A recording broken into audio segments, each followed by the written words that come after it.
Welcome in. Let's get this. We are counting down the days to the college football season. They are dwindling. We're almost going to be in single digits here shortly. And we are coming to you live from the capital city of the great state of Texas, overlooking downtown Austin and the University of Texas, where classes began today. We record on a Monday, and kids are back in school. Students are going back to school. Student athletes are going back to school as well. Welcome to the weekly broadcast and multicast that understands that the pride and tradition of the Texas football program will never be entrusted to the timid or the weak. We're going to bring it strong on a weekly basis. It is the Eyes on Texas multicast. That's where our eyes are firmly planted. We are a product of the Republic of Football on Dave Campbell's Texas Football Podcast Network. We're powered by our presenting partners at Grande Equipment. I am Aaron Hogan, morning show host here at the Horn in Austin, Texas. He is the senior writer at Dave Campbell's Texas Football Magazine and back with us after a week hiatus. Hello, Mike Craven. Doing pretty good. Glad I'm not in school. Yeah, me too. First day of class always gives me a little bit of anxiety just to even think back on. So I'm glad I'm not doing that anymore. And I get the thesaurus or whatever they can know. The syllabus. The syllabus. Yeah, I can't even remember the name of it. Yeah. Syllabus and what you're looking at, how much work you're going to have. Wouldn't see anybody of those people again until midterms. You know? The pretty girls in your class, maybe, if you kind of scope them out, what this professor was going to be like, no doubt about that. But they're back in class, which means we're getting closer and closer to the Texas football season. Yeah, the Longhorns play coming up a week from Saturday, but there are games actually this weekend. 0-week games, including a team from the Lone Star State, which you cover, Mike, for Dave Campbell's Texas football. UTEP has a game. UTEP has a game. They actually have a conference game to start out the season. Ooh. So writing an article right now about kind of the pros and cons to that because, it's kind of good news, right? You get to start the season with a big game. You don't have to whip your team into shape. I mean, they know that they have to come out of the gate swinging. But also it's the first game. You don't get a preseason, so you have no idea what your team's going to look like. So kind of a bind for those teams, but it makes it exciting, gives us a little bit of an appetizer before week one. Big Ten has done some of that here recently, where they start with some conference games. That seems like a coach's nightmare for the penalties. And we'll hear Sark coming up talking about his team and what he's worried about 12 days out on our recording day here on this Monday for the game with Rice, his concerns. We are the multicast that keeps you on top of all things Texas football. We call it a multicast because it's available to watch it in multiple ways. You can watch it on our YouTube channel, which is carried on the Dave Campbell's Texas Football YouTube channel and the Horn FM, hornfm.com in Austin YouTube channel. It's also available to listen to on iTunes and Spotify. So a video podcast, we call it a multicast. You can also follow the show on Twitter at Eyes on Texas FB, also on Instagram at Eyes on Texas Pod, and now on Facebook for you older timers. We appreciate you being there. We are live on Facebook as well with Eyes on Texas. Did you have a toughest class in college? Oh, toughest class. Oh, man. Anything math related? I was not a good math person. I was not good. I would have not made it through college algebra except our professor, who was a brother I went to St. Edwards. Mm-hmm. So there was Holy Cross brothers who taught classes. And my professor allowed us to do open note tests, which was very helpful for me in college algebra because I'm a dimwit in general. But when it comes to algebra and equations and stuff, not good. So thank you, brother Mueller, for helping me get through college algebra. Mine was art history because it was just straight memory. Like you couldn't reason your way into it, right? You couldn't common sense your way into the answer. You either knew it or you didn't, and I usually didn't. I got in a big argument with one of my elective teachers because, of course, you're in communications. It's a liberal arts college at St. Edwards. It was a appreciation of film class that I had to take for an elective, or I chose to take. And I got into an argument with her because you had to do a review of a classic movie, and I wanted to do it on Bull Durham, the great baseball movie. And we argued for it's a classic. Yes, it's a classic sports movie. Well, it's not. It's not under the list of. It is a classic sports movie. This was the mid-'90s, so the movie hadn't been out that long at that point. And so I think I lost that. I don't know how I did in that class. Yeah. But clearly she wanted me to watch a movie I had never watched before. Mm-hmm. I wanted to watch a movie I'd seen a million times and just write this thing out and show her why I thought it was a classic. But that did not go well. It really was not that hard of a class. All right, before we start, let's thank our presenting partner at Grande Equipment. I understand that our great friend and partner Wes Murray and his team, your reputation is all you have when it's time for a project, and they have the heavy equipment that you need, whether it's a large or small project. You're doing freeway projects, major construction buildings, or you need help with something at your deer lease or at your property with a piece of heavy equipment. They're going to have it for you when you have a project. Grande Equipment has it. They understand all that matters is getting it done on time, and having that piece of equipment equipment job site ready and ready for action. They've done this and been operated this way for 31 years. They are not in the equipment business. They're in the relationship business, and it's why they've grown, because they understand when you need that right piece of equipment for the project, they're going to get it to you. It'll be ready to go, and it's from all major manufacturers. They're independent, which makes them very nimble. They're not locked into one brand name. They can get you the brand from Caterpillar or John Deere, Komatsu, Volvo, and many, many more. Heavy equipment sales and rentals, they are the best. It's Grande Equipment, locally based right here in Central Texas. They also have a great renewable energy sector that's come online of late with solar projects, and they're supporting all over the country and here in the great state. Pile driver application for both new and used equipment for the capability of renting statewide and nationally. Grande Equipment, our presenting partners, can't thank them enough. Independent dealer. Find them online at grandeequipment.com. And remember, like big time, Grande Equipment doesn't overpromise. They over-deliver when you need a project or a piece of heavy equipment. All right, Mike Craven, let's get it going. You know, by now, if you've listened to 1 or 17 of the previous episodes, we break the EOT, the Eyes on Texas multicast, into 4 quarters, just like a football game.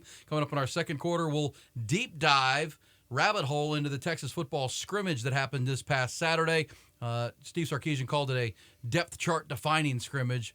Who's going to win those final jobs at key positions? At halftime, it's all things Longhorns in the NFL. Do you know how many Longhorns are in training camp and then in the NFL among the 32 teams trying to make a squad? We'll tell you coming up in halftime, brought to you by One Source Gas. Also in the third quarter, we will discuss the remaining positional battles for the Longhorns.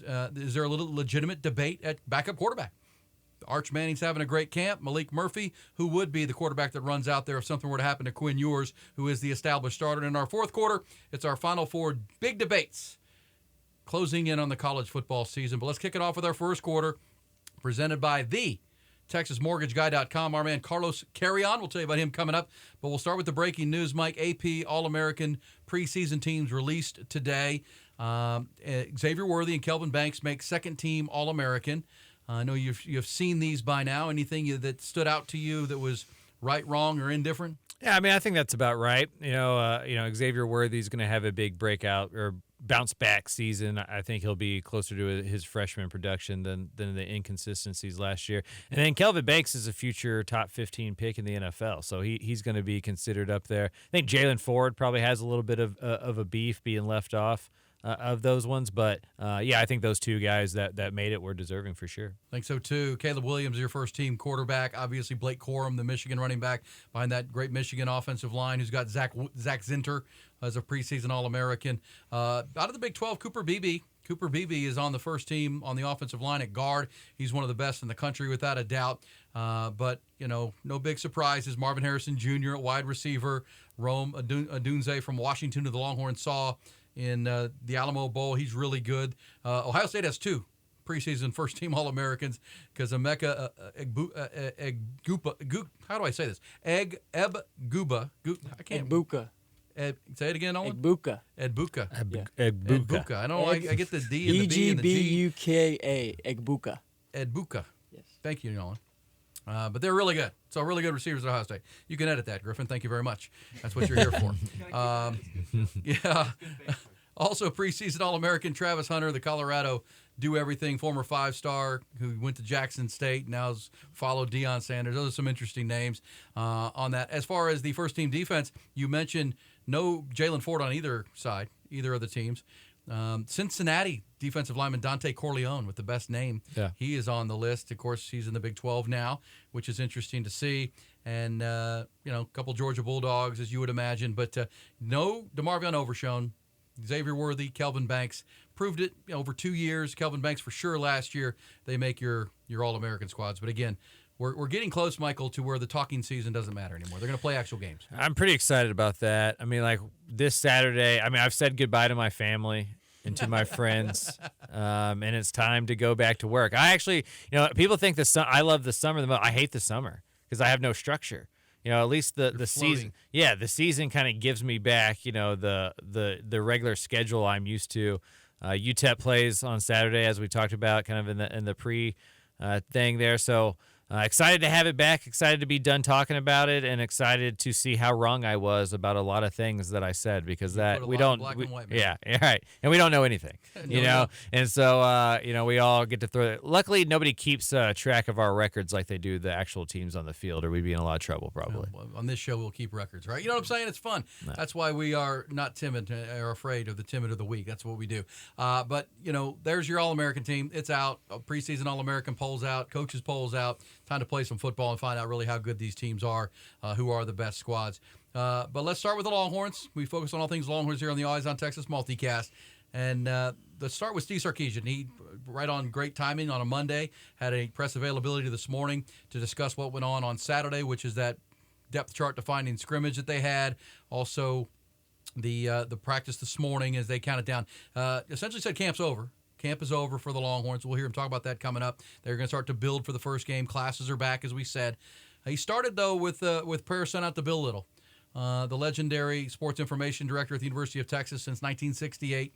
He's been on the staff through his retirement in 2014. Let's hear Sark. That's how he started his availability today, sending his and the program's thoughts to the family of Bill Little. Our thoughts and prayers are obviously with Bill Little, his family, the impact that he's had here at the University of Texas, Longhorn athletics on a lot of fronts won't be forgotten. And, I know there hasn't been a service date yet set, but I know John will get to you guys when that is. So on that front, just so we cover that. All right, Mike, we'll do a tribute to Mr. Little coming up at the end of the show. He is, he's a legend. I saw a tweet that you put out that you've known him your whole life. Yeah, my grandfather and him went to brunch together every Sunday for, up until the last couple of months when he had been kind of really struggling. So somebody who was pretty important to my life, actually. So back in the day, my routine was I would drive to the football games with my grandfather. I would hang out in the locker room after the games, and then when he was done, I would drive back with him. That was like babysitting on Saturday for Mike Craven growing up. Well, hanging out, watching guys get into ice tubs and getting their ankle, it's not very fun, right?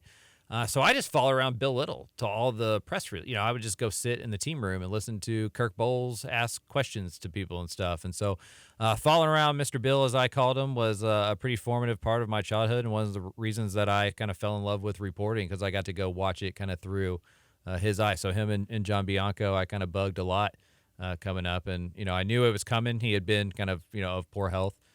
But yeah, just a legend and one of the real historians of college football and specifically Texas Longhorn football.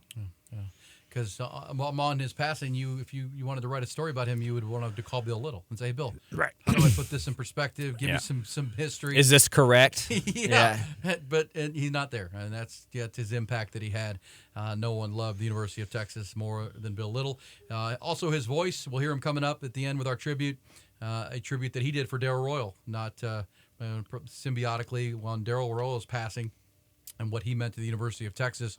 But he called 1,700 or more baseball games at Dish Falk Field. The press box at Dish Falk Field is named after Bill Little. The press box at DKR is named after Bill Little, rightfully so. He was also the PA voice at DKR for more than a decade and someone very close in your life, Mike. But 81 years old. We send our respects to his wife, Kim, and 3 kids and 10 grandchildren. Bill Little passed away on Friday. But that led to the scrimmage on Saturday. And let's hear from Sark. Actually, we'll just talk about that. We don't have to hear this part. He just said being healthy is the number one thing on the list. We are healthy. They did not suffer. Last year, Junior Angelau and Isaiah Nayer lost for the season on a single scrimmage. This year, they do not have a significant injury. Sark credited the training staff, the players, for going through this and staying healthy. There's a lot of luck to that. But at the same time, that they're fortunate to get out of these 3 weeks of practice with no injuries. And I think coaches are getting smarter and better at keeping their guys away from unnecessary risk. You know the guys who have been banged up historically, and you probably allow them to get some rest. Most colleges I know have built different practice structures than they used to. 2-a-days are gone. They only hit 1 or 2 days out of the week, like seriously hit a couple days out of the week. There's always a rest day in between. So I think just along with the sports medicine and the guys being in shape 365 days out of the year, I think it's getting better and better. But you're right. Some of it's just luck and just those freak injuries of an MCL or an ACL or something. And so avoiding that, just like in the NFL when you're watching preseason games, you just want to get out of there healthy. Of course, you want to get stuff out of the practices and get better. But you got to get to that first game for it all to matter. And so it seems like they're getting closer and closer to that, knock on wood. Unfortunately, we'll hear it in our halftime segment coming up. DeMarvion Overshown having a great camp for the Cowboys and a routine tackle on the flat. He's going to be out for the year now. We'll hear Sark on that coming up. But let's hear this. There's a reason to get excited about this season. Longhorns are ranked 11 in the AP poll, 12 in the coaches. Preseason pick to win the Big 12 pretty heavily. Here's Sark about what he's excited about and how this team is indeed player-led. When he's talking about depth, he was asked about the depth, and does it make you feel good that there's a standard being held, and when you go to a reserve or somebody has to take a blow, you're coming in with quality. You're not just bringing in a guy; you're bringing in good players. Here's Sark on that and how the players are actually leading the attitude that you have to be a champion. And I appreciate that because they want to be great. They want to have a great football team, and they know they need everybody. It doesn't matter. When we sit in a team room, as I talk to our players, everybody's got a role on our team. And, I get it. There's the Quinn Ewers, Xavier Worthies, of the world, the Jalen Fords of the world. But on that same note, there's that other guy who is getting him ready to play every week on Monday, Tuesday, Wednesday, Thursday, and how valuable he is to give the really good look to push them to be the best that they can be day in and day out. And I do think our team has a great deal of respect for one another that way, that everybody has a role on our team that's going to contribute to our success.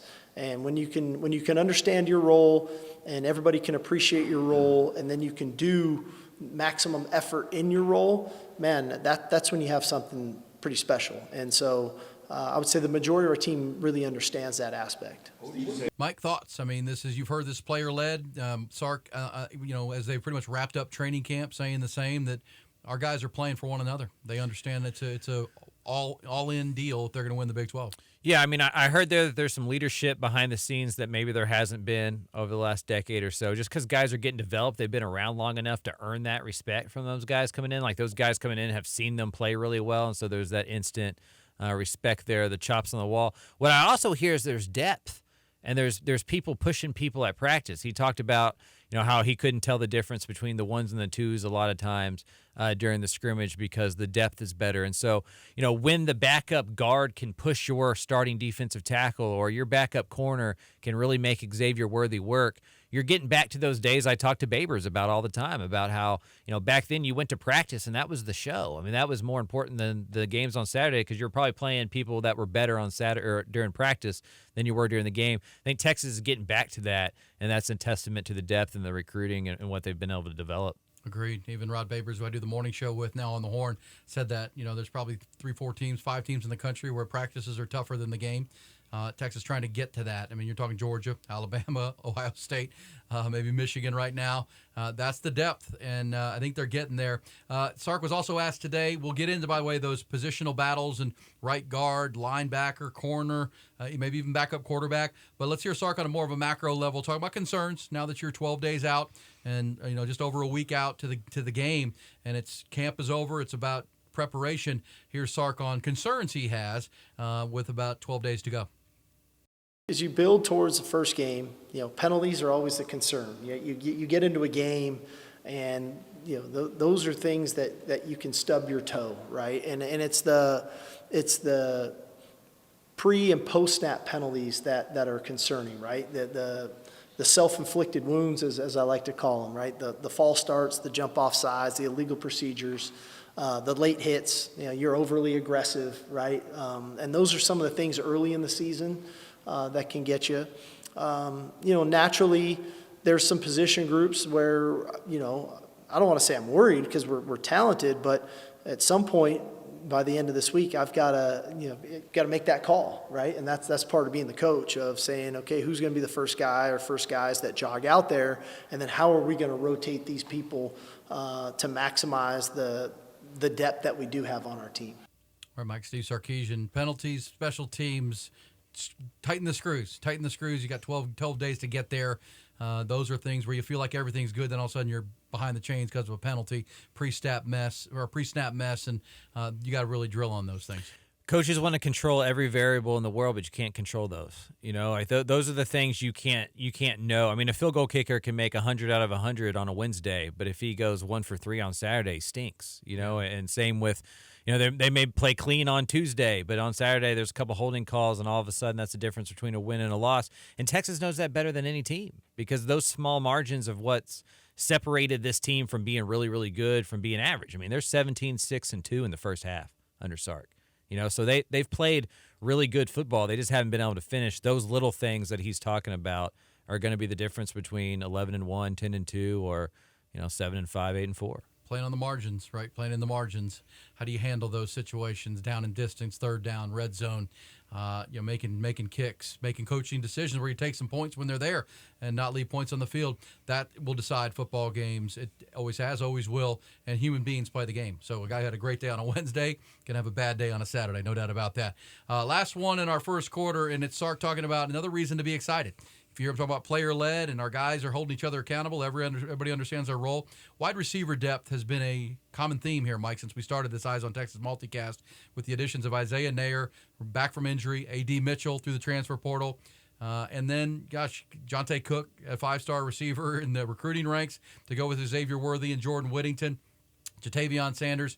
Here, Sark was asked about the wide receiver depth, and because you'll hear him later in our second quarter, Mike, talking about Xavier Worthy had some explosive plays in the scrimmage on Saturday because they were putting him in motion and using him all over the field. Here's Sark talking about that wide receiver depth and how that many really good players at that position is helping to be able to free up X-Man to become a factor player. E.D., Isaiah, Jonte, these guys are really good deep ball players. They have the ability to track the ball and go make contested catches. And when it's one-on-one, that's an advantage for those guys. And so now all of a sudden when you got to pull a safety out of the top to go do that, that creates opportunities for Xavier to not always have to do that to create explosive plays. A lot of times he can do this. And when he can catch and run and get out the back door, like I think about his freshman year, he catches an in cut against Texas Tech. And he makes one guy miss a tackle, and then he can go score from a distance. And so it still ends up being a 60-something yard touchdown pass, but we only had to throw the ball 15 or so yards, and so that's helpful.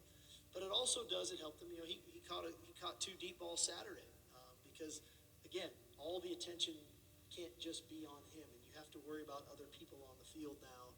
And so when he does get those one-on-ones, I think that rapport with he and Quinn is important, and it was really nice to see Saturday that we're able to hit a couple balls down the field to him to where we can take advantage of that as well. And if you have a fantasy football college league, you might want to look at X-Man because I think he's have a big year if he can stay healthy because he just said it. And if we don't have you did see the video. He talked about, X-Man doesn't have to go up. He can go across. He doesn't have to be running deep balls. And all Longhorn fans remember last year the constant deep shot to Xavier, a lot of times into double coverage. They got other dudes who can do that. Jonte Cook's a speed demon. DeAndre Moore, Isaiah Nair, these guys can get vertical. Yeah, I mean, I think X-Man's more quick than fast, right? And so he's good. Think about his freshman year and the routes he was running, like that second play against Oklahoma, where he takes that little hitch route and just that goes right. Like he's gonna make those short catches into long ones. But in Sark's offense, you need a guy that goes down the field. You need a 9 route. You need a vertical to take the safety back, to run deep. And Xavier was their best wide receiver, so he became that guy a lot as a sophomore. But we see speed win down the field a lot, but a lot of times it's size. Like size is what wins down the field, and he's just not big enough to be one-on-one with the corner and be physical down the seam that way. So I think he's going to be in a better position this year, and they have other guys that can go fill that role, and that's going to help a lot. A.D. Mitchell, bigger receiver. Isaiah Nair, bigger receiver. And Jatavion Sanders. I mean, you can understand what Sark's doing with his route combinations and route trees. The 9 route that opens up and takes the safety. Jatavion Sanders in the seam, and then you've got X-Man and Whittington coming underneath. I mean, there's just a lot of options there. That's going to stress a defense in a big way. If the offensive line can hold up and take that next step, it can be a very, very dynamic and exciting offense. Our first quarter is in the books. It's closed on time by our man Carlos Carrion, the Texas Mortgage Guy. That's the Texas Mortgage Guy. Don't forget the. That's very important on the website. When it's time for a new mortgage or a refinance or any type of mortgage need, always better to work with an expert in the field who's also a Longhorn fan, right? I mean, that makes sense. He's a diehard, lifetime Austinite, born and raised here in the ATX, avid Longhorn fans. Would have gone to to Texas wanted to play baseball for Coach Gus back in the day, or Coach Garrido, but he ended up going to St. Edwards like I did, but still a lifetime Longhorn fan. going on 10 years in this industry. Not here to just provide you a quote, Carlos. He's your guide to solve problems, strategize important decisions, and these are some of the most important financial decisions you'll make when it's time for a mortgage or a refi or a home rental. Whatever it's going to be. He's a great communicator, great guy, fast times. He'll text you right back as soon as you text him or call him and find him. Find his phone number and all the details at thetexasmortgageguy.com. That's thetexasmortgageguy.com. This makes it better to work with like-minded people who know the business, know the lay of the land, love the Longhorns like you do. And that is my guy, Carlos Carrion, at thetexasmortgageguy.com. Can't thank him enough. He was our first founding partner with us. Came to us and said, hey, I want to be a part of that. Love what y'all are going to do. And he listens and checks out the multicast every single week. Second quarter, always delivered by the Good Times and Incredible Scratch Comfort Food at Hayes City Store and Ice House. Also, Taste on Main in Buda. Travis and Tamara Tyndall, great partners of ours. We'll tell you about them coming up. But back to the Saturday scrimmage, Mike, you understand, right? You have a scrimmage last week on a Saturday that Sark called kind of show me what you got scrimmage. Show me what's out there. Let's see. We've been doing this all summer, 2 weeks of camp.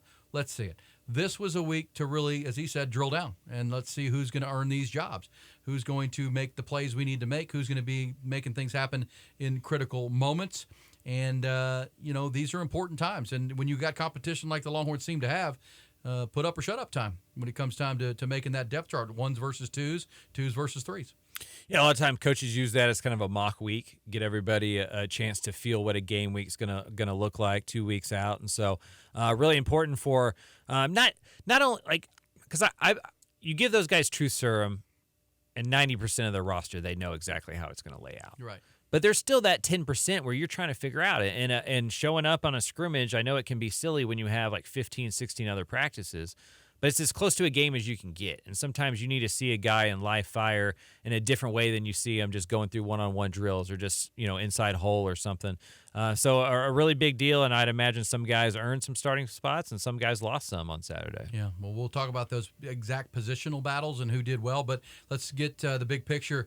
Sark, for the second straight Saturday or Monday coming in after a Saturday, said the defense had a good day start to finish. They ran about 150 plays, which is about 20 more than the previous scrimmage. Quinn Ewers was in control as the first-team quarterback, but he continues to talk about the defense. We just talked about receivers and offense and all they're going to stress defenses with on the other side, but their defense playing well. Here's Sark really excited about the way his front seven is giving his own offense and offensive line trouble right now.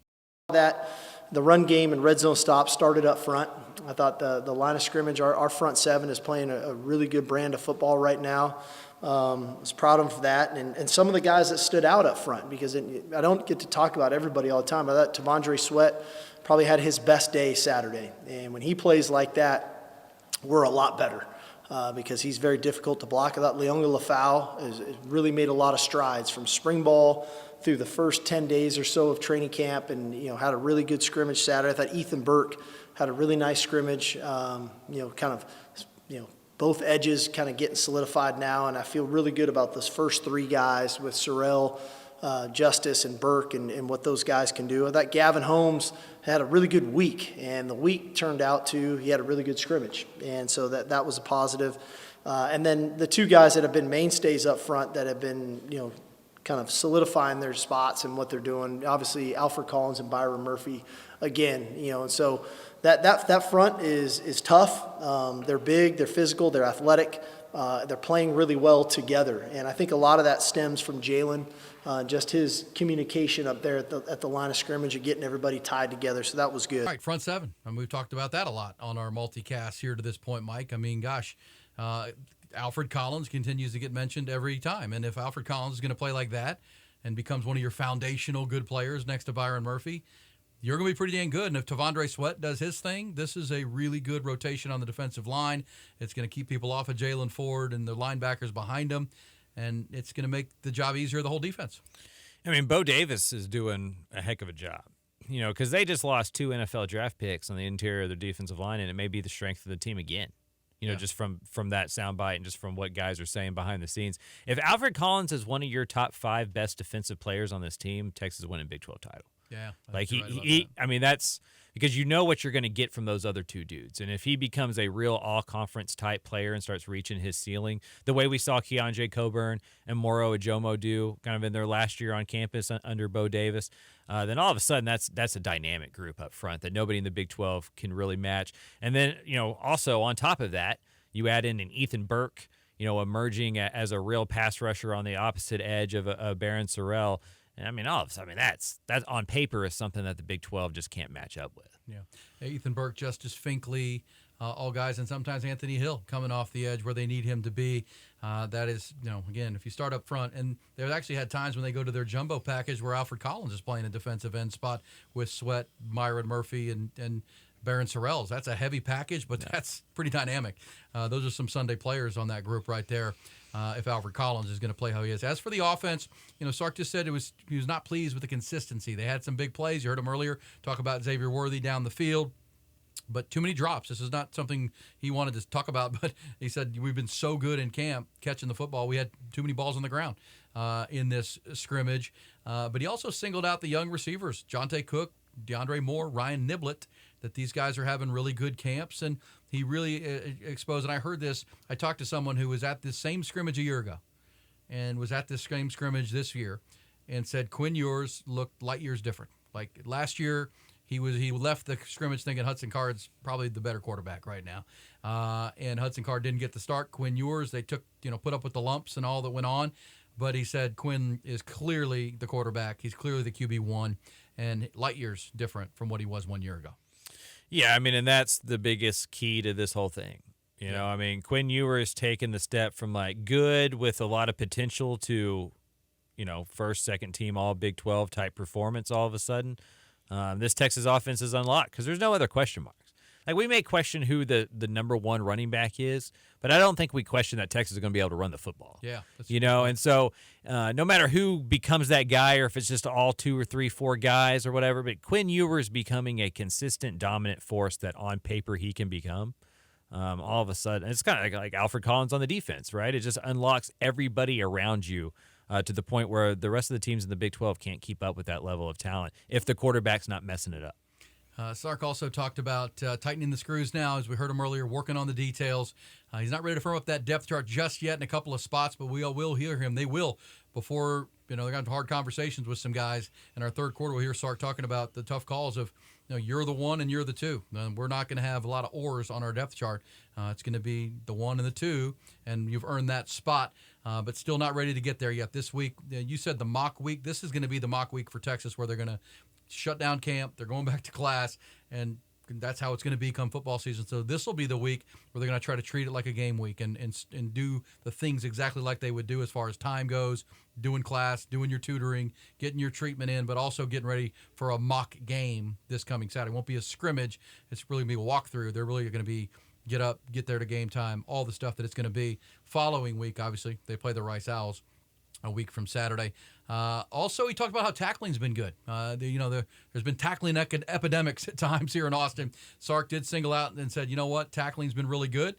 He singled out Malik Muhammad, the 5-star freshman from Oak Cliff, Leona Lafau again, and he said Jalen Catalon, the Arkansas transfer, he feels like has helped set the tone for how we tackle at Texas. Running through people, rugby style, taking people to the ground. Not trying to hit the blow-up hits, but tackling people, and he felt like the tackling's been very, very good. That's a dude, and you need those guys on the back end who, if he's going that hard, then you have to as well. Like, you have to match that, and coaches, I always hear coaches talk about this generation. I hate to be like old man on a hill, but they always kind of talk about this generation not being guys who come into a room and set the temperature. They kind of come into a room and become what the temperature already is. Jalen Catalon's a guy that comes in the room and sets the temperature, right? And I think Texas needs that. Somebody in the secondary that can be the leader that Jalen Ford is on the second level, because it is almost like two groups, right? You got your secondary, you got your front six, your front seven, depending on what schematically you're in. And if Jalen Catalon can be the enforcer in the back end, then that's great. Yeah, I love that. Set the temperature. I think Roshan Johnson was that guy last year for Texas, and I feel like Kelvin Banks is that way right now, just with his steadiness and consistency on the offensive side. Hopefully Quinn Ewers is trying to get there. Defensively, it's Byron Murphy. you know it's Jalen Catalon and Jalen Ford because he's a playmaker. Those three guys set the temperature for Texas. A couple of more notes from Sark today. He's happy. This is back to the offensive side. They got to be more consistent, but really likes their personnel grouping. So they're so deep now. And my buddy Rod Babers on the morning show talks about this all the time. You only get 20 hours a week to practice, right, in college football.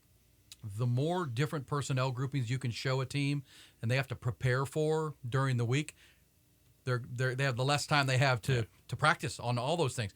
And Sark talked about we can be in anywhere from spread to 10 personnel. We can go jumbo package. They've got the depth now to really personnel group teams to death. And that's exciting because Sark's really good at that. We saw him when he was at Alabama. And again, this isn't the NFL. I mean, you have time limitations. You've got restraints. A defense that's getting ready for you just doesn't have the time to, if they got to spend, 7, 8 different personnel groupings working on that, your advantage at that point. Yeah, I mean, and most of these college players are they have some things they're really good at, but they also have some things that they're bad at. Yes. And so if a personnel package is inside and that tight end's in there, well, you know what they're running because he stinks at the other thing. Yeah. Right? And you can figure that out throughout the week.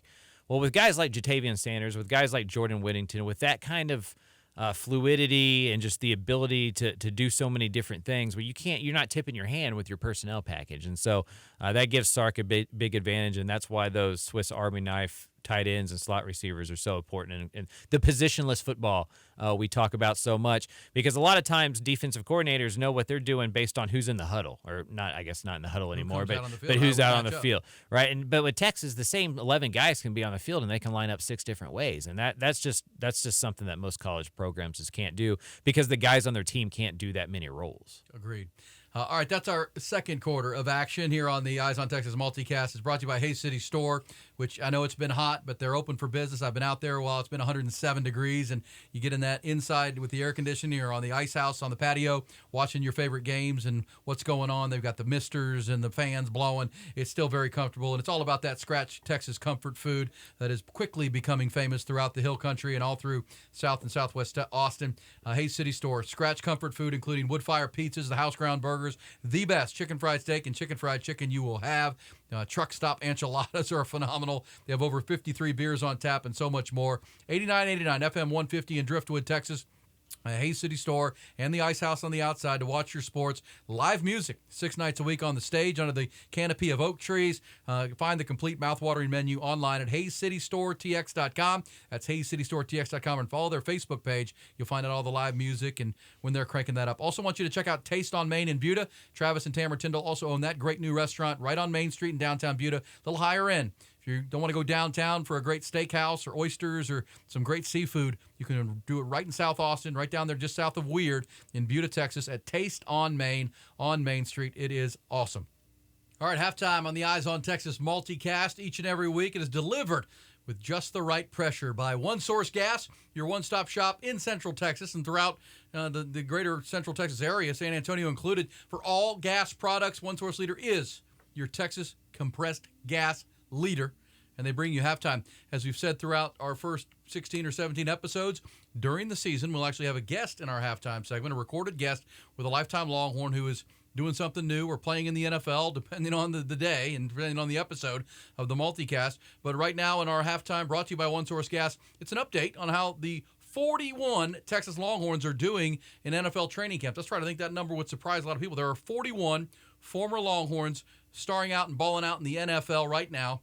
Weekend 2 in the preseason is in the books, and we're going to go kind of alphabetical here on how this works and how it's playing out right now for the NFL players that are trying to make it. Arizona would be A, right? That's your first one. And right now, Arizona Cardinals, looks like Colt McCoy is going to be the starting quarterback, with Kyler Murray still coming back from his knee injury, battling his way back. Colt got the start in their preseason Week 2 game against the Kansas City Chiefs, went 5 of 8. And, it's not going to be a very good team. This could be shades of Colt when he was in Cleveland back in the day, because the Cardinals don't have DeAndre Hopkins anymore. They have a new coach, brand new head coach, brand new front office. Could be a struggle this year for Colt, but he's going to likely get the start to begin the season. But he went head-to-head in that preseason game with several former Longhorns who played for the Kansas City Chiefs in that game, including Shane Buechele, who didn't finish at Texas but finished at SMU. He might end up being the backup quarterback to Patrick Mahomes when this is all said and done, if you can believe that. He went 10 for 10 led a scoring drive, ran for a touchdown. Shane Buechele is having himself one heck of a training camp, trying to become that backup quarterback behind Patrick Mahomes with the defending world champion Chiefs. Also, Keandre Coburn is in Kansas City right now, the sixth-round pick of the Chiefs. He's actually getting some first-team reps, according to those in Kansas City. They're looking for someone to stuff that run next to Chris Jones, who's in that contract holdout. Keandre Coburn making his way. Anthony Cook is there, and Charles Omenihu is in Kansas City Chiefs camp as well. So those two went head-to-head. Those two teams went head-to-head. Also, back to Arizona, Jeff Swaim, former Longhorn, who's played with the Cowboys. He's with the Cardinals, the Arizona Cardinals as well. He caught a pass from Colt McCoy in the game on Saturday. Atlanta, well, you know they have Bijan Robinson. Bijan is making his way, had his first carry as a professional wearing number 7, Michael Vick's old number in Atlanta, which is really cool. He had 4 carries for 20 yards, also had a 6-yard reception. The highlights are crazy. NFL doesn't let us show you highlights of NFL games, or we would. But Bijan, his first run was about a 14-yard scamper, made the safety miss. Just looked like vintage Bijan. He's making his way in Atlanta. Baltimore, who will play Monday Night Football tonight. You know, we record our episode on a Monday night. Tariq Black, you maybe forget Tariq because he transferred from Michigan, played for a year, but he is in Baltimore camp. And Devin Duvernay, who's like starting fights in joint practice with the Washington Commanders. He's getting some notoriety. He's there. Also, Justin Tucker, who's the best kicker and the highest paid kicker in the league. He continues to bang him through the uprights for the Baltimore Ravens. Buffalo has Poona Ford, the lifetime Longhorn, who, man, is a 5'11" overachiever, but the Buffalo Bills are glad to have him. He's going to be an impact player, I think, for the Bills next to Ed Oliver on that Bills defensive line. Then you go to Chicago. That's the C's. Deontay Foreman and Roschon Johnson. They've got Khalil Herbert there in Chicago with David Montgomery moving on to Detroit. Well, you got a pretty loaded backfield there. Herbert's a really good player. Deontay Foreman, who came in for a pretty cheap deal. Wonder if the Cowboys shouldn't have looked at Deontay Foreman based on their backfield depth. But Roschon Johnson turning heads. He got some big carries. Just like Bijan is making guys miss, Roschon's breaking tackles at the NFL level and turning heads there. In Cincinnati, the Bengals, Joseph Osai is in Cincinnati and doing great work. Had an interception in their preseason game this week. It was a tip ball, but stayed in his rush lane, got himself an interception. Remember, he ended the season last year with that personal foul, late hit out of bounds on Patrick Mahomes. What a killer that was. But Joe Osai is still going to be an impact player in the National Football League, in my opinion. Marquise Goodwin is in Cleveland, hopefully catching deep balls from the former Houston Texan Deshaun Watson, bringing some speed there with Amari Cooper and Elijah Moore and that Cleveland defensive backfield. In Dallas, this is where the really bad news comes in. Cowboys, DeMarvion Overshown was having a great camp. Was going to have maybe a starting role, but certainly a role on special teams and on the Cowboys defense for Dan Quinn.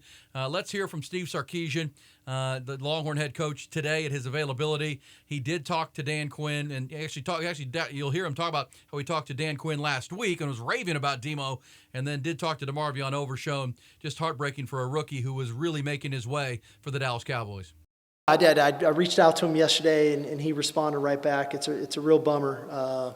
I hate it for him. It was odd. I actually talked to Dan Quinn earlier in the week, and he was raving about him, of how well he was doing, and he was. We all were seeing it. But I think Demo's actually in really good spirits. I talked to him yesterday before his MRI, and he reached back out afterwards, and so he's in good spirits. He's in good hands, and he'll be back. But nowadays, these surgeries and things, it's not what they were 15, 20 years ago. So he'll be back, and he'll be playing great football for him. All right, there's Steve Sarkisian. Heartbreaking for DeMarvion Overshown. A lot of people thought that was going to allow Micah Parsons to play more rush end, free it up, fill that gap at linebacker next to Leighton Vander Esch. And then Cowboys are looking for linebackers. Maalik Jefferson also on that Cowboys roster right now. Hopefully he can make that 53. It's going to be tight, I think, for Maalik, but he's trying to make that roster. In Denver, Lil Jordan Humphrey, P.J. Locke, and Caden Stearns. Caden's going to be a starter. P.J. and Lil Jordan trying to make that team. In Houston, Andrew Beck, the H-back. This is the guy who's probably going to make this Houston Texans squad, because the Texans are bringing in D'Amico Ryans from San Francisco and Bobby Slowick, the offensive coordinator, who comes from that Kyle Shanahan stable. They want a fullback in their offense in front of Dameon Pierce. Andrew Beck, the former Longhorn, was in Denver before. He's likely to get that role. He did play some meaningful snaps in their loss to Miami on Saturday night. Hassan Ridgeway is also in Houston, making his way on that Texans defensive line, trying to bring depth as D'Amico Ryans builds that side of the ball. In Indianapolis, it's Sam Ehlinger. How about Sam? led the Colts on 2 fourth-quarter touchdown drives. Anthony Richardson, the rookie out of Florida, whether he's ready or not, we'll all find out. Sam is still ready to go. They call him Mr. August in Indianapolis. He led them on 2 touchdown drives in the fourth quarter in a 4-minute span. Ran for a TD when it looked like he had an open. The receivers were covered. Took off. Typical Bam Bam Sam. He scores the touchdown. In Los Angeles, the Chargers have Cameron Dicker, the place kicker. If you're a Cowboys fan, watch on this one. Dicker has been great in camp, like outstanding. But Dustin Hopkins, their signed and highly paid kicker, has come back from injury. Cameron Dicker could hit the waiver wire. Cowboys are still uncertain about their kicking situation with what they're doing. Cameron Dicker, a name to watch. In Miami, they have 3 former Longhorns for the Dolphins who beat the Texans on Saturday. Deshaun Elliott, Brandon Jones, and Connor Williams, all there. Connor playing center now for the Miami Dolphins. Brandon Jones playing safety. Deshaun Elliott, who's come over from Baltimore, also a safety. In Minnesota, it's Jordan Hicks playing linebacker. In New England, they also have 3 former Longhorns. Calvin Anderson at tackle, the former Westlake Chaparral. Adrian Phillips and Brendan Schooler. In New Orleans, it's Malcolm Roach playing defensive tackle for Dennis Allen and the Saints. In New York, the Giants, Colin Johnson playing wide receiver, hopefully catching passes from Daniel Jones, helping out Saquon Barkley and company. In Philadelphia, Moro Ojimo is there. And Moro, man, if you were watching the game Thursday night, they started the weekend, and he left the game on a stretcher, in a cart, immobilized, had what turned out to be a concussion. They thought it might be a neck injury, but they were very cautious with them and precautionary, and Moro's going to be okay. They say all extremities are good, just a concussion. Moro, as a 7th-round pick, has a chance to make that team. That's a very deep defensive line in Philadelphia. You know that. In Seattle, the best punter in the game. You got the best kicker in Baltimore and Justin Tucker. Best punter is Michael Dixon. He's still getting it done for Pete Carroll's team, who beat the Cowboys on Saturday night. Also, Quandre Diggs is a safety there. And named to watch, Deshaun Jameson in San Francisco, having a heck of a camp. Undrafted free agent, played a lot of football at Texas. He is finding his way. He's impressing on both special teams, returning kicks, and on defense for Kyle Shanahan, the lifetime Longhorn, doing great work. In Tennessee, Josh Thompson is there. And then Samuel Cosme is anchoring at a guard position for the Washington Commanders. So those are your 41 Longhorns who are in camp doing great work for your NFL teams in the NFL. And I want to tell you about our sponsor of Halftime. It's One Source Gas here in Austin. My buddy Richard Strever and his team providing compressed gas needs like CO2, nitrogen, oxygen, propane on a daily basis to so many industries here in the great state and throughout Central Texas. One Source Gas is your lead CO2 provider, and this is their biggest product that they have. It's for the service and obviously hospitality industry. They also serve the medical industry, industrial, and more. One Source Gas is your locally owned and operated and has been for over 12 years. Great people. They understand that exceptional customer service is the key to your success. Like, you just need that CO2, right? You got to have your bar taps when you pull them. They got to pour beer. When you need it for your veterinary service or your medical service, you got to have that to run your business smoothly. Richard and his team at One Source Gas are going to make sure it's there every day, all the time. So if you run a bar or restaurant, dental office, veterinary clinic, have a business that has compressed gas needs, you're looking for a new or better CO2 or compressed gas provider, you can't go wrong with our group here. OneSourceGasATX.com is the website. That's the number 1, by the way. Not the number, it's spell out the word 1. OneSourceGasATX.com. We'll put up the graphic right there. OneSourceGasATX.com, or give Richard a call, 214-8484, 512-214-8484. One of their great staff members will be glad to help you with your compressed gas needs. One Source Gas, ATX, bringing you halftime. All right, Mike, to start our third quarter, I wanted you to hear this cut. This is really interesting to me because, you know, Rod Babers, I do the morning show with on the Horn, and he talks about all the time that if I'm the number one, I'm the number one.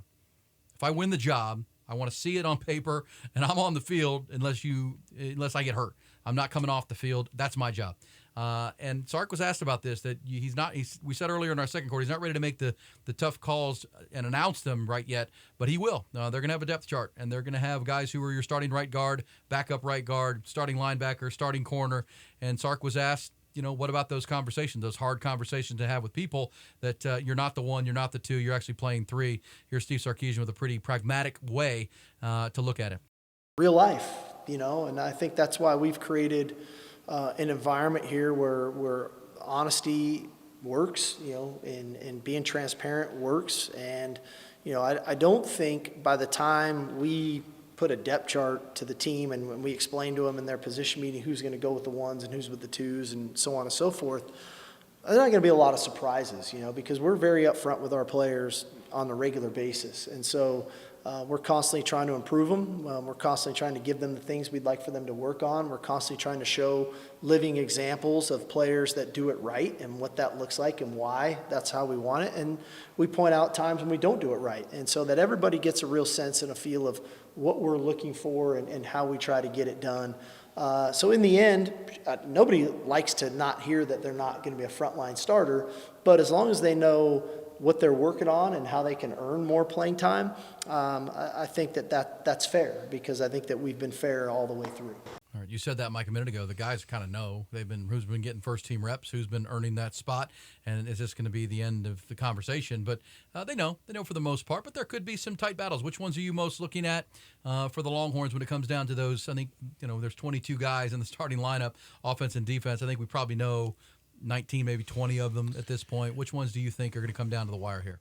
Yeah, I mean, I've always been interested in that opposite rush in spot of Barron Sorrell, but it seems like Ethan Burke is taking that one. So for me, it's linebacker next to Jalen Ford, who's going to be that second linebacker, and then guard, right guard, who's going to be the guy there between DJ Campbell and Cole Hudson.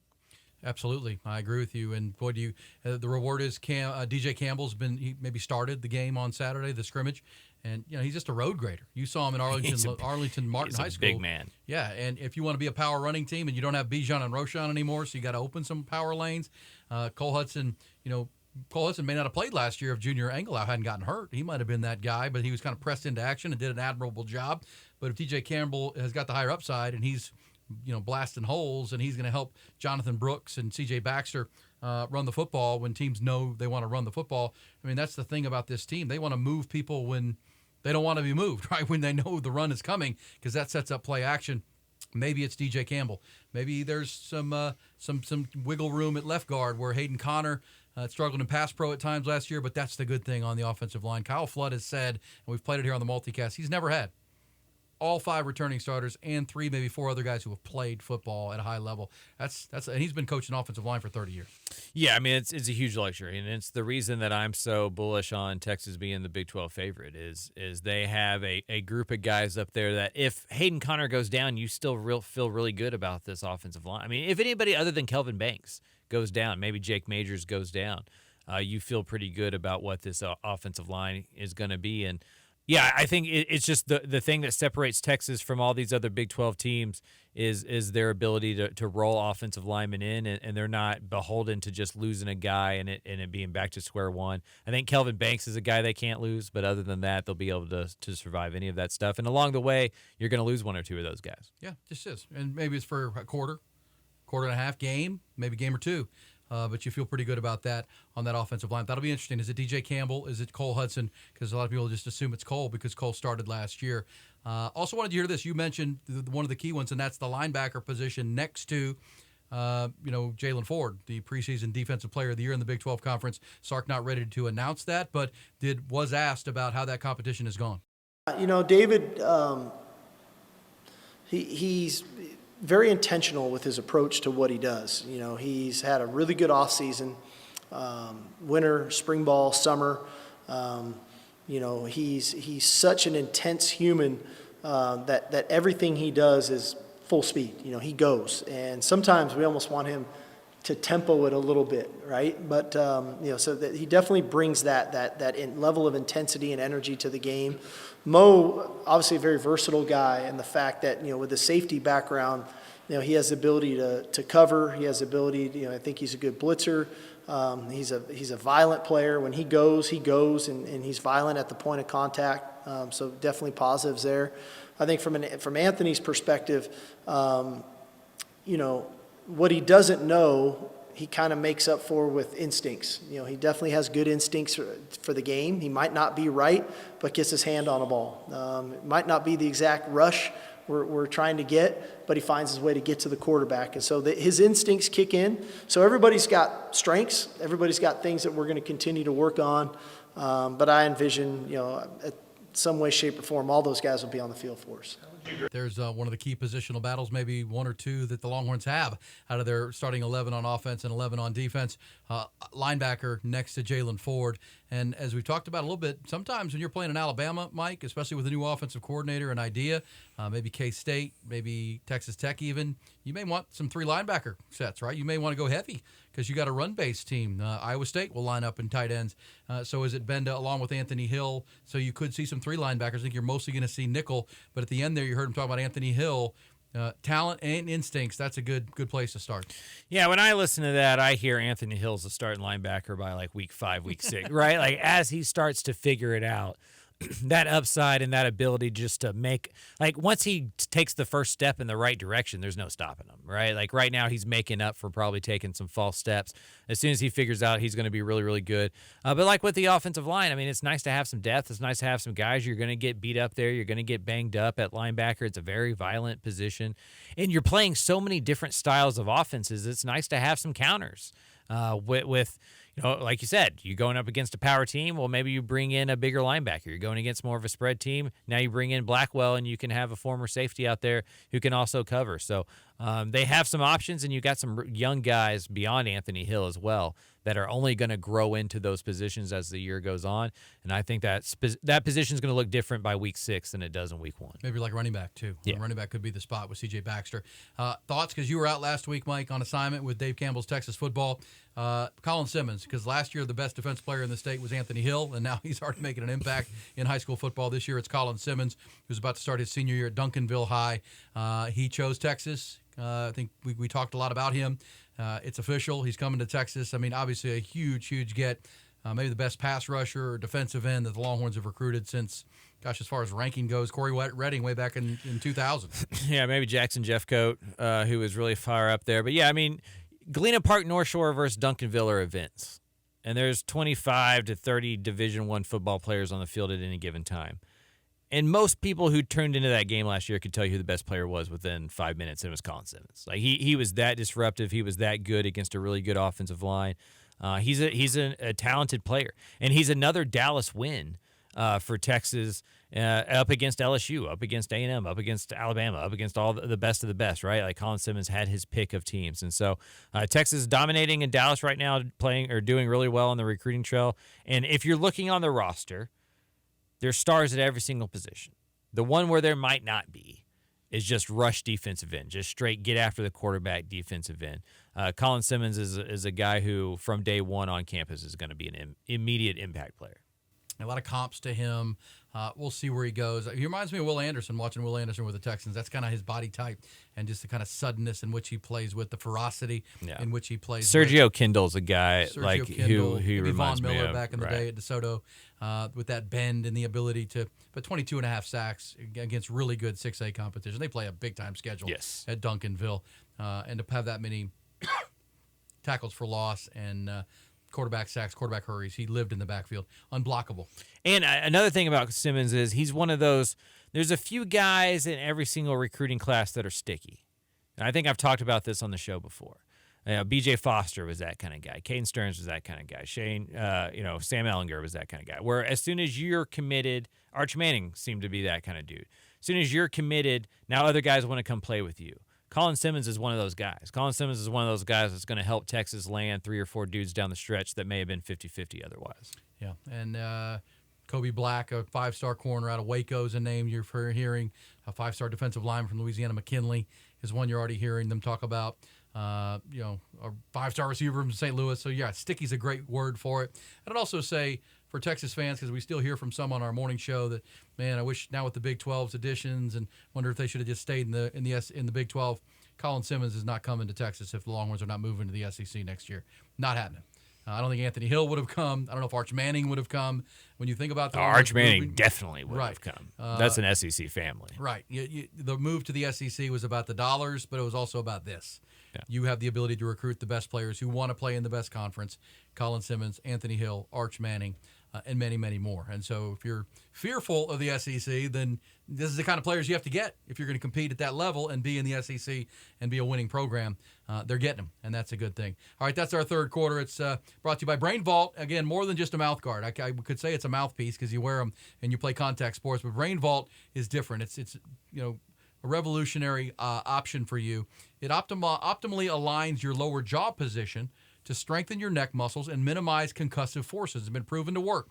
This is what it's about. They've learned, and Dr. Greg Eckert and his team, Drew Pittman, the 30-year agent in the NFL, has developed this brain vault technology with medical professionals to align that lower jaw position for the head and the neck to allow maximum force during contact. Clenching the jaw in the optimal position allows for maximal force production in the muscles in your neck. Strong neck muscles help slow the head down during contact, helps minimize the shear of the brain tissue, which does lead to the traumatic brain injuries that we see. And all you have to do to learn more and find out why this works and the technologies there from a medical side is go to brainvault.com. That's brainvault.com. If you got an entire team, you coach Pop Warner or young youth football or high school football, get your whole team fitted for Brain Vault technology. It really is, as I've said, Dr. Greg Eckert and his partner Drew Pittman. Drew Pittman has clients all over the NFL. He's been an agent for 30 years. His clients have been wearing the Brain Vault technology and not a single concussion in the 2 full seasons that they've been wearing that Brain Vault technology. That's the type of results you're looking for your youngster, not just football. Playing lacrosse, playing soccer, playing any contact sport, make sure you got that Brain Vault technology. It's Brain Vault, all one word, .com. Time for our fourth quarter. Let's get up the fingers. Fourth quarter time. We had our big Final Four big conversations of the week, presented by Access Discount Healthcare, created by pharmacists to offer you a Netflix-style monthly subscription to help significantly cut your prescription drug costs. Access Discount Healthcare. Mike, some national conversations and national topics that are out there. We've had a good debate on our morning show about what is the best, because the best conference is, let me start with this with you on one of our Final Four. Best conference in 2023. Big picture, front to back, macro. Is it the Big Ten with 3 teams in the top 7, Ohio State, Michigan, and Penn State and the rest? Is it the SEC with 3 teams in the top 5 with Georgia, Alabama, and LSU? Big Ten, SEC. I'll take the SEC because there's teams like Texas A&M and Ole Miss in the middle that could end up being really good football teams, right? With the Big Ten, I don't know if the middle has as much ceiling as the middle of the SEC does. All right, I don't tend to agree. Now, next year, when USC and UCLA join the Big Ten, Washington and Oregon, maybe you come, and obviously Texas and Oklahoma are joining the SEC. That becomes a real good battle for that. But interesting because we're not debating the ACC or the Pac-12, but which conference has the best group of quarterbacks? Big picture. Yeah, I'm going to go with the Pac-12. I think it's really ironic that the Pac-12's last year is going to be a really good year. You know, like they're going to be really good. 5 or 6 really good quarterbacks. When Cam Ward is probably your 6th quarterback on the list, you have a really good quarterback group. So, I think the Pac-12 is going to be like the Big 12 was last year. I think the Pac-12 is going to be the most exciting conference to watch, just top to bottom, because I have no idea what's going to happen. Well, you're talking about Caleb Williams at the top at USC, best quarterback in the country. Oregon has got Bo Nix back. Michael Penix is back at Washington, and we saw him, Texas fans, in the Alamo Bowl. He's really good, really good player. Cam Rising needs to get healthy, but he should be back for Utah, who won the conference last year. He's a really good player. There's just somebody's going to win that job with Chip Kelly at UCLA, and typically those guys can play. Jaden DeLara at Arizona is a good quarterback. Shadur Sanders, Deion Sun. Thank you, sir. Nolan. Shadur Sanders, a lot of people think he's going to be an NFL draft pick at some point, playing at Colorado and one of the more improved teams potentially. You're right. I mean, the Pac-12, unfortunately, in their final year, is like must-see TV. I got to see these guys play. Yeah, I mean, Deion on his own is going to be must-see, right? That Week 1 game against TCU is going to be a national game for no reason, right? I mean, Colorado has no reason, being on that kind of national stage like that. But just that storyline alone, Utah always gets forgotten, and then they just win a Pac-12. They just start playing murder ball by November and just start killing people. And so we'll see. I think the Pac-12 is going to be a lot of fun, and it stinks. I don't know how much we've talked about realignment on this show, but it stinks to kind of see these in their the last form, like a star dying, right? Like we're about to get sucked into a black hole. It's going to be a green hole with all the money, but it's the last pure year of college football. Yeah. Right. Enjoy this year because it's not this anymore. It's been a big business for a long time. It officially becomes mega business next year. They're saying the quiet part out loud now. They are. Right. They are. It's all there. I would also say for the ACC, they have an argument, right? Because you do have some really good quarterbacks, including Drake May, who's probably the second best quarterback at North Carolina. They've also got, the kid at Florida State, Jordan Travis, who looks like a really good player. Clemson with Cade Klubnik from Austin, Texas, Austin Westlake, right outside our studio here. He's a really good quarterback. They got some dudes. And if you consider Notre Dame in the ACC, Sam Hartman's a really good quarterback who can play.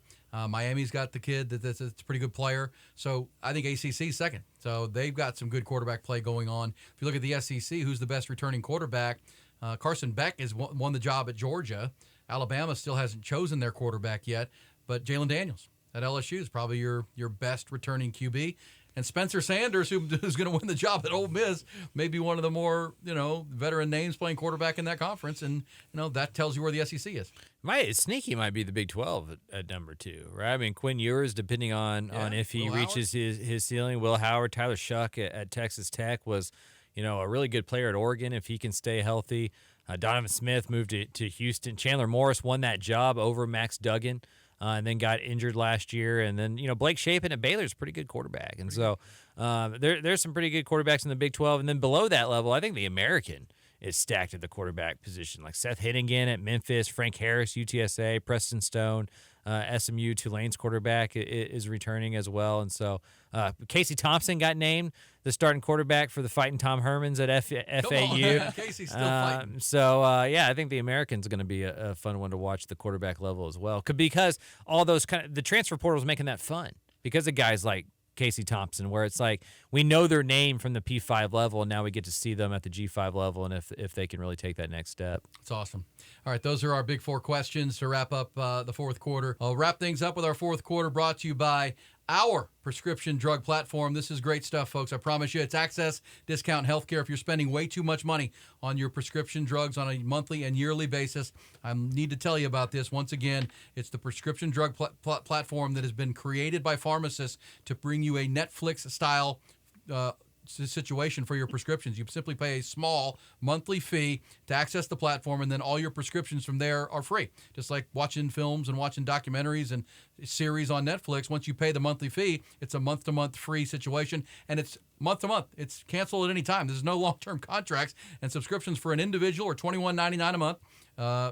2 people and a couple, $26.99 per month, and a family of 3 or more, as long as you live in the same address, as many as you've got, $31.99 per month. And then prescriptions of all kinds. They have 96% of all prescriptions that they can fill for you, and they're available at over 64,000 pharmacies like Walgreens, CVS, and others. They can also be delivered to you. So if your family or you or family members are paying more than $21 or $31 a month for your monthly prescriptions or annual bills, then this platform will save you money. They already have over 1.5 million Americans using the platform, and collectively have saved over $100 million. The retention rate, this is the number one part. I said it earlier, it's a month-to-month service. You can drop it at any point.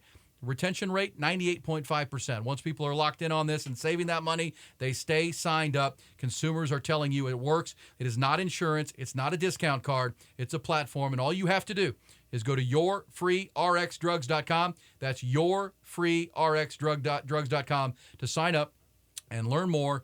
Yourfreerxdrugs.com. And if you have any questions, and I'm sure you have many, they're all there for you at the website. They have videos to explain it to you. All your questions are answered. Yourfreerxdrugs.com.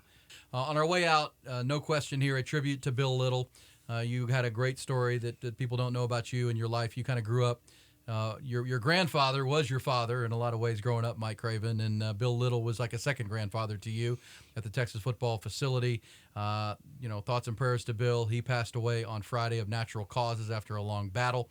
I did not know, then you just told us here on the Eyes on Texas multicast presented by Grande Equipment that your grandfather was still going to brunch with Mr. Little all the way up until pretty recently. There's like a group of 15 and 20 of those old guys that have been around Texas football, either as donors or staff members or whatever, that still go and eat on at Sunday, before they go to church and all that kind of stuff, like the stuff from a movie. I've always tried to get them to let me write an article about it, but they won't let it happen. Yeah, that's their deal. Let's finish it up as maybe Mr. Little would have liked, and pay a tribute to him with his thoughts on, remember before in pre-games for Texas football games, Bill Little would do the Longhorn Legends segment, our Longhorn Legend today, and he would tell the history of Texas football. And Longhorn fans would, on their way to the game, when they're parking in the garages or at their tailgate, would get to hear Bill Little tell the stories of Texas football. And here's one that we've pulled that's pretty special.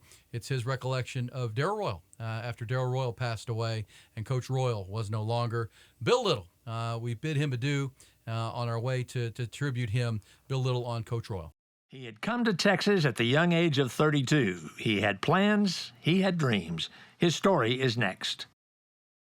For more than half a century, Darrell Royal was the most important sports figure at the University of Texas. In the mid-1950s, the big school in Austin was looking for a head football coach to bring back the glory that DX Bible had brought in the 1940s. They sought out big names, famous coaches who were proven winners. But one by one, those guys decided to stay right where they were. There was one common theme, though. When asked about a name of an up-and-coming young coach who might be the right choice, they all recommended a former Oklahoma quarterback named Darrell Royal. So when the phone rang one late night in Seattle, where Darrell Royal was the head football coach at the University of Washington, he answered it. A minute into the conversation, he covered the mouthpiece and said to his wife, "Edith, this is it. This is Mr. Bible from the University of Texas." Almost 54 years later last week, we buried Darrell Royal as an icon of the university, the state, and college football world. Starting with the 1957 season, he took the Longhorns on a success run that was unequaled. In his 20 years as a head coach, his teams won 167 games, 11 conference championships, and 3 national titles. More than that, he became the face of Texas and Austin. 49 years ago today, November 22nd, 1963, Darrell Royal was tying his tie when he heard that President Kennedy had been shot in Dallas. Royal was preparing to greet the president at the airport when he arrived in Austin. He was friends with presidents and janitors. The respect and admiration for him spanned from Austin's east side to the White House in Washington. His trophies and honors were many, but the number paled in comparison to the lives he touched. For the little kids from the neighborhoods,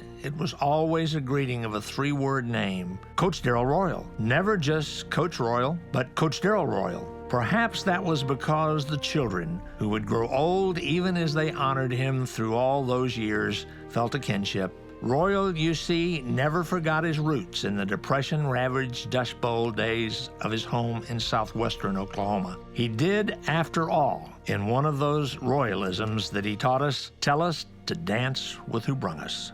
Everyone whose life he touched is left with a special memory that's far too many to mention here. But one lasting moment is important to recall. When I was working on the book, What It Means to Be a Longhorn, I asked Coach Royal to participate in the book's foreword. In it, he told the story of that phone call from Mr. Bible so many years ago, and he talked about the people and the fortuitous turns his life had taken. And then he said this: "When I think of what it means to be a Longhorn, I would define it in 3 words. It's a chance. It's an honor to be a Longhorn, but to me, it has always stood for a chance. It's about being the state university, and it's about pride, but it is always about opportunity. It is always important to maintain your integrity. I tried to do the right thing in recruiting by the rules and graduating kids, and I had it explained to me when I was hired that anything shy of that would not be tolerated at the University of Texas. But they didn't have to tell me that. That's what I was going to do anyway. I was 52 years old when I stepped away from coaching, and I have now spent more than 50 years of my life in association with the University of Texas. People have often asked me what I would like to be remembered as, and my answer is pretty simple. I tell them that on my tombstone. I don't want it to say that I never made a mistake.